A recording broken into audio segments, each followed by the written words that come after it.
Russia warns that it'll expand the war in Ukraine if peace talks fail. But President Vladimir Putin says Russia still hopes to continue diplomacy with the U.S. and have European nations join the talks. NTD's international correspondent Arian Pastar has the latest. Russian President Vladimir Putin warning that Moscow will expand the fighting in Ukraine if peace talks aren't successful. Putin spoke at a key annual meeting with Russia's top military officers on Wednesday. If the opposing side and its foreign patrons refuse to engage in substantive dialogue, Russia will achieve the liberation of its historical lands by military means. The task of creating and expanding a security buffer zone will also be pursued.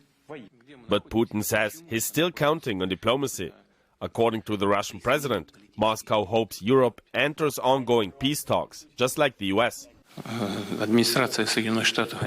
The U.S. administration has demonstrated this willingness, and we are engaged in dialogue with them. I hope the same will happen with Europe, but it's unlikely with the current political elites. Berlin recently hosted U.S., Ukrainian and European officials for talks. But the German chancellor now says diplomacy alone can't end the fighting in Ukraine. Den sei in Erinnerung gerufen, was President Putin. Remember what President Putin said in response to my request to at least lay down arms over Christmas. Ladies and gentlemen, the response to this request could not have been more cynical and brutal. The chancellor made the comment on Wednesday after a spokesman for Putin commented on a possible Christmas ceasefire a day prior. We don't want a truce that would give Ukraine a respite and prepare for the continuation of the war.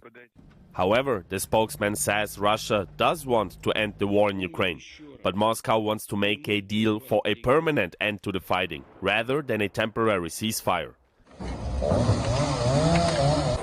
Meanwhile, the fighting in Ukraine continues, mostly in southern areas of the country. The city of Odessa has been dealing with power outages for weeks now due to ongoing attacks. Odessa streetcars have been out of service for almost a week as of Wednesday.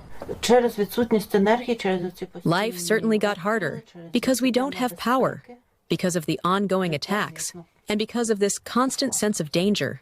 And almost 30 people are reported injured after Russia dropped glide bombs on the southern city of Zaporizhia.